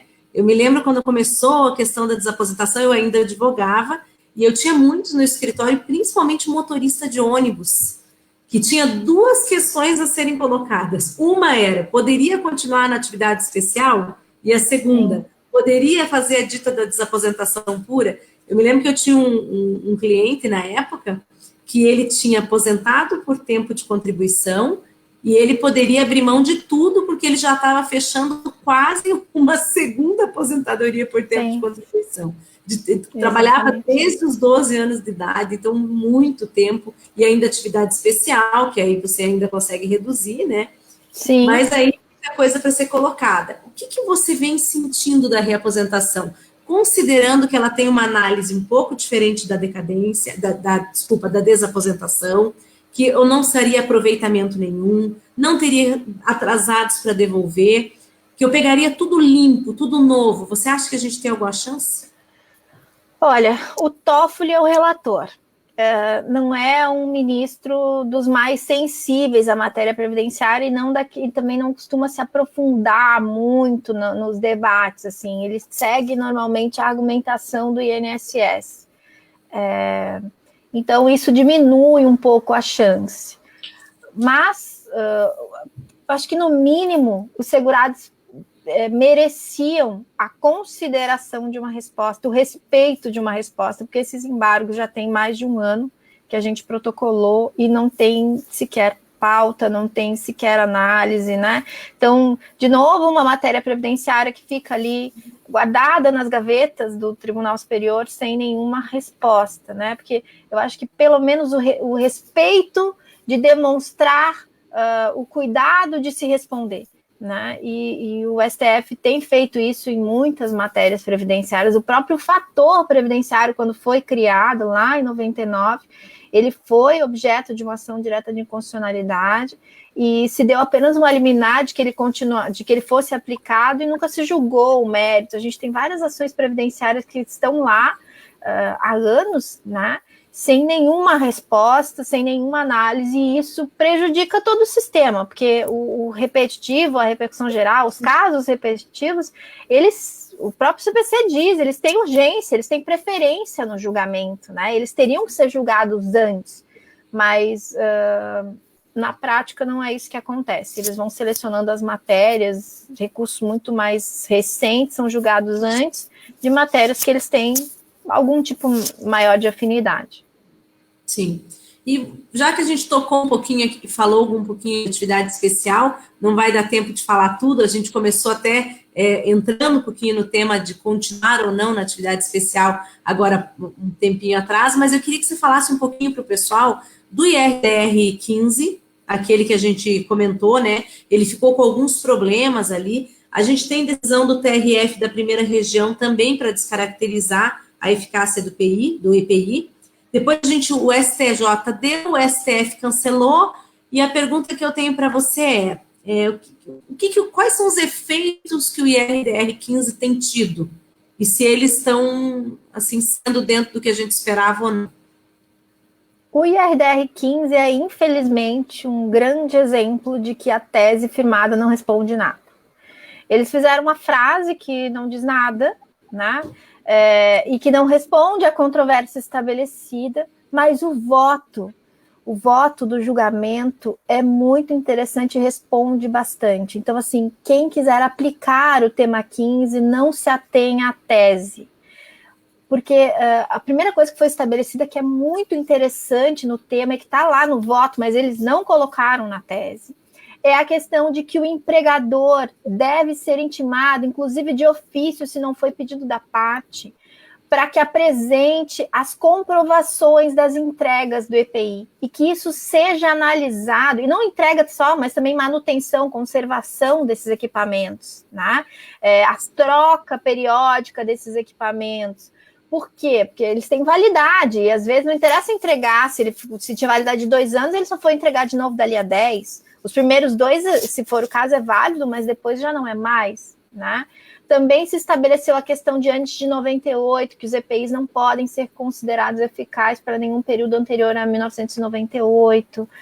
Tem a questão, então, mas eu acho que o principal, que é algo que não tem sido utilizado na maioria dos locais e que está no voto e não foi colocado na tese, infelizmente, é a questão de que o empregador, apesar de não ser parte, ele tem sim que comprovar, porque ele que colocou no PPP que o EPI é eficaz. Foi ele que disse que o EPI afetava a condição de trabalho, então ele tem a obrigação de provar também que ele entregou esse equipamento que ele diz ter sido eficaz, e que apesar de ele não ser parte na ação contra o INSS para fins de aposentadoria especial, ele tem sim que ser intimado, inclusive de ofício, se a parte não o requereu.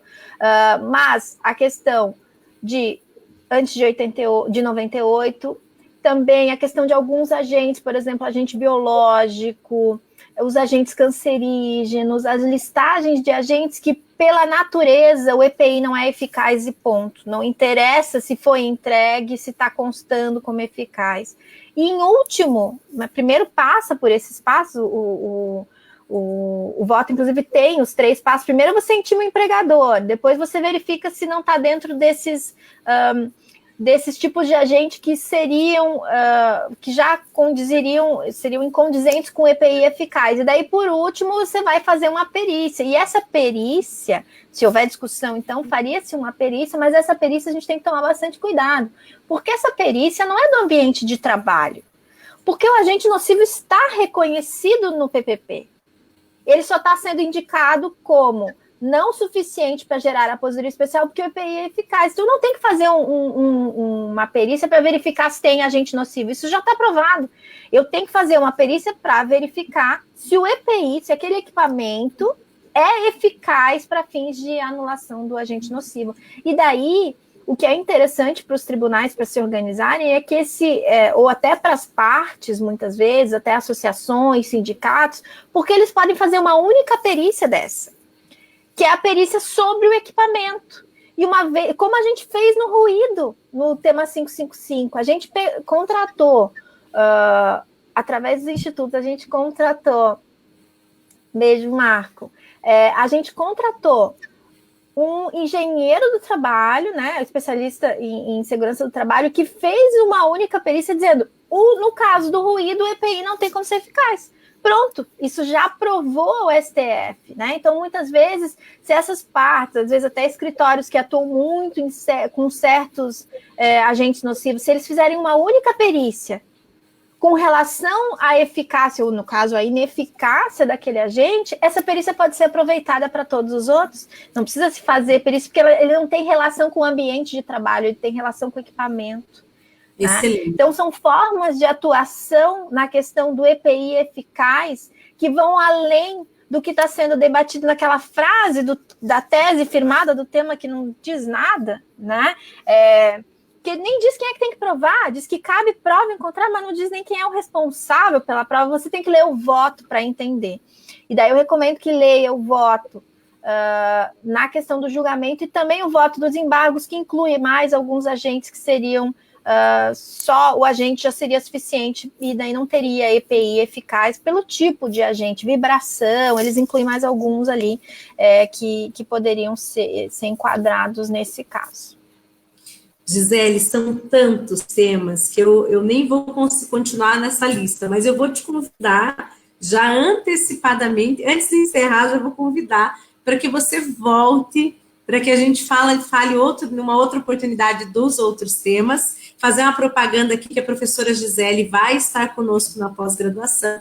Então, quem quer aprender um pouco de processo, né, beber um pouco de todo esse conhecimento que ela tem ao longo dos anos, estando no STJ, no STF, nos tribunais regionais, então venha fazer parte da nossa pós. O professor Marcos Seral, que está ali escrevendo aqui com a gente, também é nosso professor no IEPREV. O Jesus também, que está ali falando sobre agentes biológicos, a questão do manual da perícia médica, também é nosso professor, dentre inúmeros outros, né, com todo o carinho que temos como coordenador, o professor Lázari, que é muito querido por nós do IEPREV, esse ano foi o homenageado do Congresso, uma pessoa que dedica sua vida ao direito previdenciário, escreve nesse livro que eu amo, que é o livro que a Gisele também escreve, e nós temos também o nosso querido presidente, Dr. Roberto de Carvalho Santos, então, que também é uma pessoa que se dedica ao direito previdenciário diuturnamente. Então, essa pós, ela é feita com muito carinho, né, por todos nós e mais todos esses professores. Gisele, vou pedir um número para você.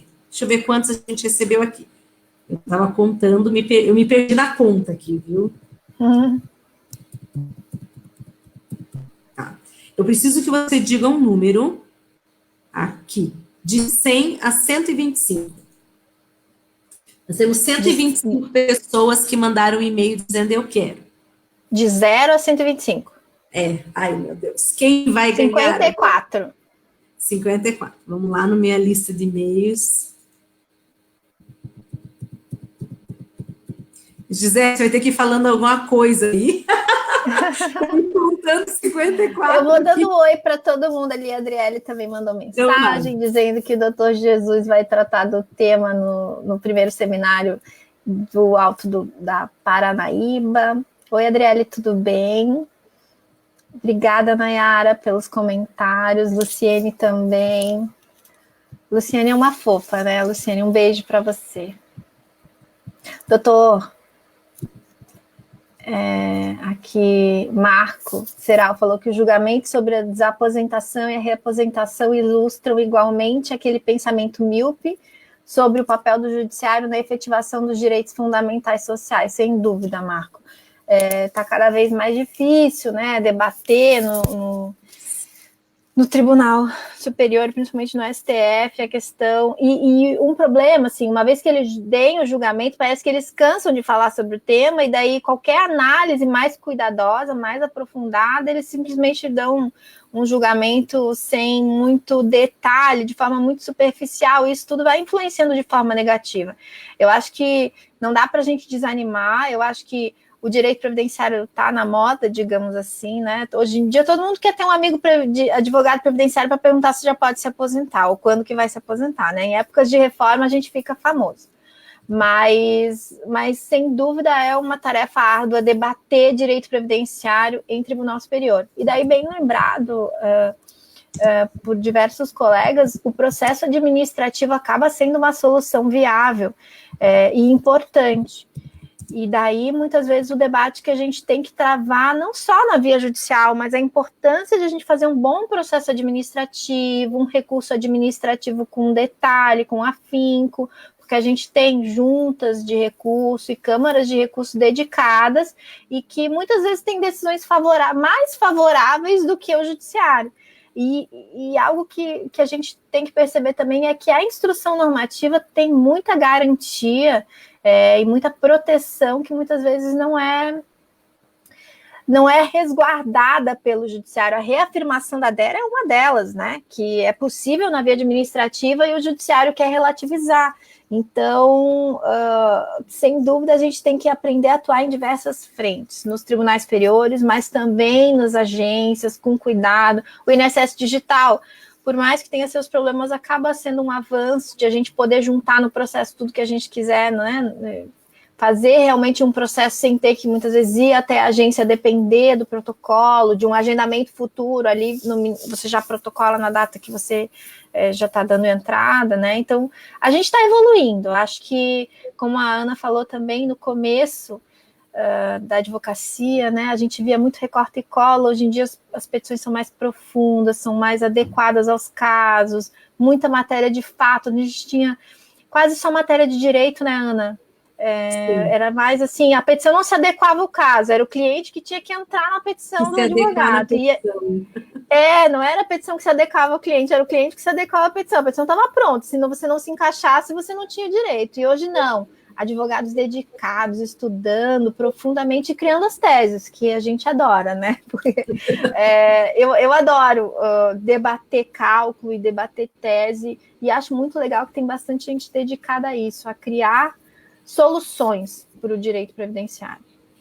Excelente. Bem, então eu vou aproveitar aqui e dizer que nós já temos uma ganhadora, é a Karina Priscila Ferreira dos Santos, 50% da pós, eu ganho a bolsa de 50%, amanhã a gente vai entrar em contato com ela, né, então meus parabéns, Karina, espero que você venha estudar com a gente, né.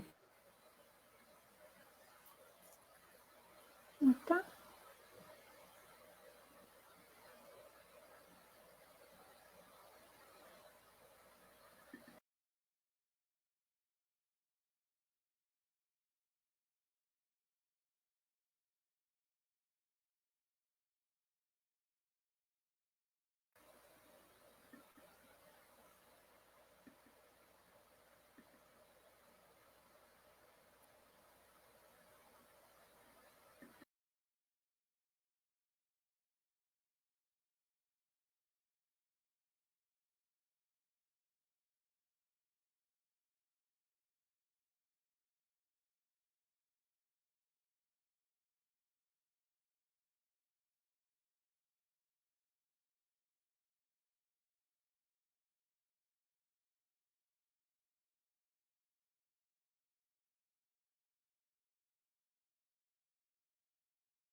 Está me vendo?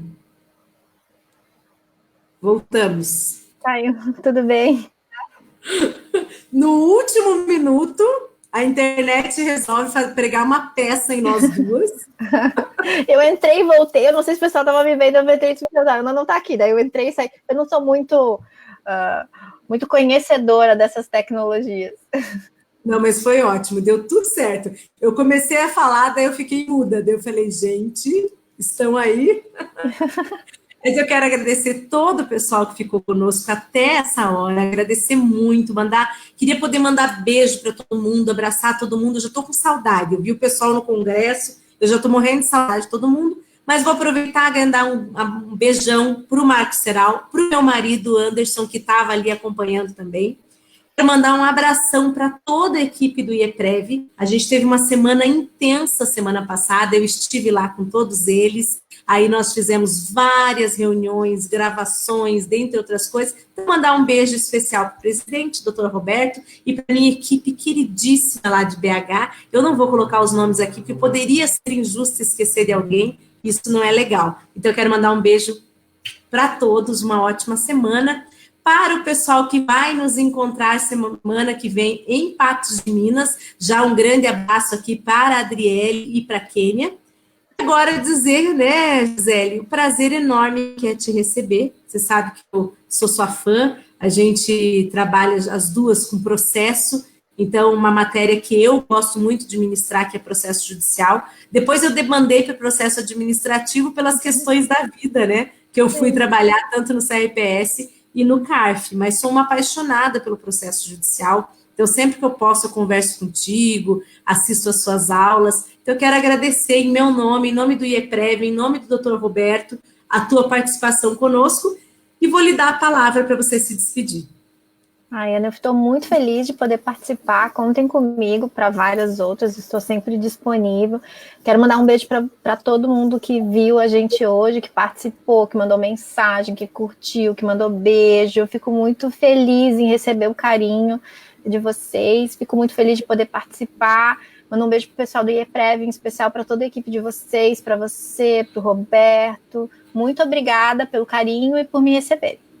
Ah, imagina, você sempre é bem-vinda e a gente tem muita felicidade de saber que você faz um trabalho tão bacana em primeiro lugar, né? A gente tem que reconhecer o trabalho das pessoas porque, nossa, não é fácil. A gente que vive nessa luta diária sabe todas as renúncias, né, Gisele, que são necessárias para que a gente possa desenvolver um trabalho que é mais coletivo. Então, é uma vida de renúncias, é renúncia de estar com a família, é renúncia de, às vezes, poder fazer algo pessoal, algo para si, estar sempre por aí, né, viajando, dando aula, mas é uma vida que vale a pena, tenho certeza. Quando eu vejo esse carinho maravilhoso das pessoas aqui te elogiando, agradecendo, é uma fonte de energia, abastece a gente para continuar no dia seguinte. Então, eu quero te agradecer pela tua simpatia, pelo teu conhecimento e dizer que a EPREV está de portas abertas para que você venha sempre e vamos com certeza gravar mais uma live para falar dos repetitivos que faltaram, que amanhã o doutor Roberto vai falar para mim. Vocês não falaram da questão de juros, da questão da correção dos precatórios, não deu tempo. É muita coisa, né? Muita coisa, né? Não, com certeza, a gente volta para falar mais. Perfeito. Então, pessoal, um beijo grande para todos. Parabéns, Karina, que foi a vencedora. A Lorena vai entrar em contato contigo amanhã. E para todo o pessoal que acompanha com a gente, muito obrigada. O Anderson Coelho deixou um recadinho ali que em breve ele vai ter uma entrevista contigo e uma entrevista comigo. Então, a gente vai ter, as duas vão ser entrevistadas por ele, em momentos diferentes, mas nós duas. Então, ele mandou um abraço ali também. E dizer para o pessoal, até semana que vem.